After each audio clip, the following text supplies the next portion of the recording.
Não confunda o santo e o profano. É sobre isso que eu quero refletir com você hoje, a partir da nossa leitura de Levítico, capítulo 7, a partir do verso 28 até o final do capítulo 10.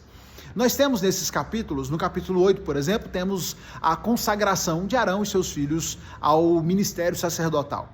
Se Moisés, o profeta, tinha a função de trazer ao povo a voz de Deus, o sacerdote teria a função de levar ao Senhor, a voz do povo, de ser o representante do povo diante de Deus. O sacerdote seria, portanto, essa figura de intermediação nessa relação. Por isso é o sacerdote quem faz os sacrifícios, as ofertas ao Senhor, em nome do povo.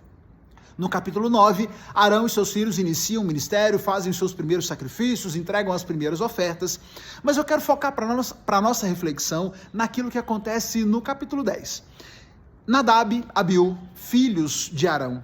O texto não entra no detalhe de exatamente quanto tempo havia se passado aqui. Certo dia eles estavam desempenhando as suas funções sacerdotais, mas pegaram seus incensários, salpicaram de incenso e levaram à presença do Senhor o que o texto bíblico chama de fogo estranho.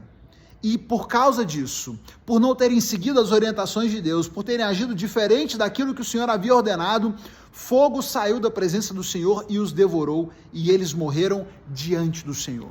Eles não seguiram a orientação de Deus, desobedeceram aos ritos de como aqueles procedimentos deveriam acontecer, levaram um fogo estranho à presença de Deus e foram sumariamente consumidos, punidos pelo fogo que veio da parte de Deus. Mesmo sendo sacerdotes, mesmo sendo filhos dos primeiros sumos sacerdotes, foram punidos porque desprezaram a santidade, a pureza de Deus.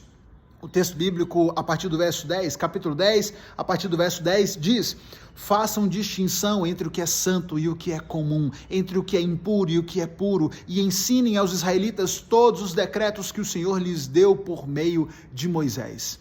Eles desprezaram a santidade de Deus, desprezaram as orientações claras dadas por Deus e foram punidos de morte por causa desse desprezo. Deus leva tão a sério essa falta de Nadab e Abiú que os demais sacerdotes, Arão como pai, eles são proibidos de lamentarem, de expressarem luto em função da morte deles. Tal era o entendimento do Senhor de que aquelas mortes haviam sido justificadas pela falta que eles haviam cometido. Hoje, nós não precisamos mais de sacerdotes para nos achegarmos a Deus. Graças à obra do nosso Senhor Jesus, ao sacrifício que Ele fez por nós e ao fato de que Ele se estabeleceu como nosso sumo sacerdote, hoje nós podemos ter acesso direto ao Pai. E que bom que tenhamos esse acesso, como é bom poder ter acesso direto ao nosso Senhor. Mas não se engane, esse Senhor ao qual nós acessamos sem mediadores nos nossos dias, continua sendo o mesmo Senhor das Escrituras, continua sendo o mesmo Senhor santo, justo, puro, que não lida bem, que não aceita a impureza, que não aceita o pecado, que não aceita o desprezo com o qual tantas pessoas têm se chegado à presença dele. Não desprezemos a santidade do Senhor por termos nos acostumado. Talvez tenha sido isso que tenha acontecido com Nadab e Abiú. Como sacerdotes, como família sacerdotal, talvez estivessem tão acostumados ao dia a dia dos sacrifícios e fizessem aquilo tivessem feito daquilo já uma rotina, que se descuidaram, não se atentaram para a importância daquilo que faziam.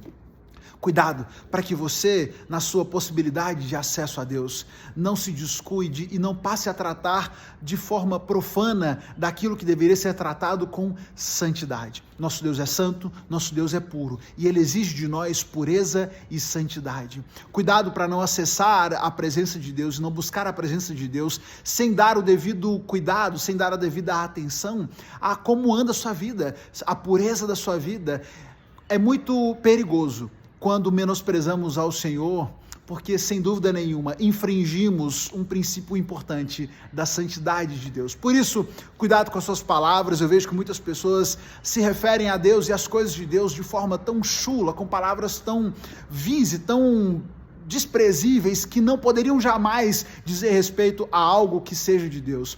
Também me preocupa quando vejo pessoas que dizem respeito ao Senhor e falam sobre coisas de Deus, mas que vivem vidas de pecado impenitente. O Senhor é santo, o Senhor é puro, e Ele espera de nós uma vida de arrependimento, de pureza, de santidade, que seja condizente com quem Ele é.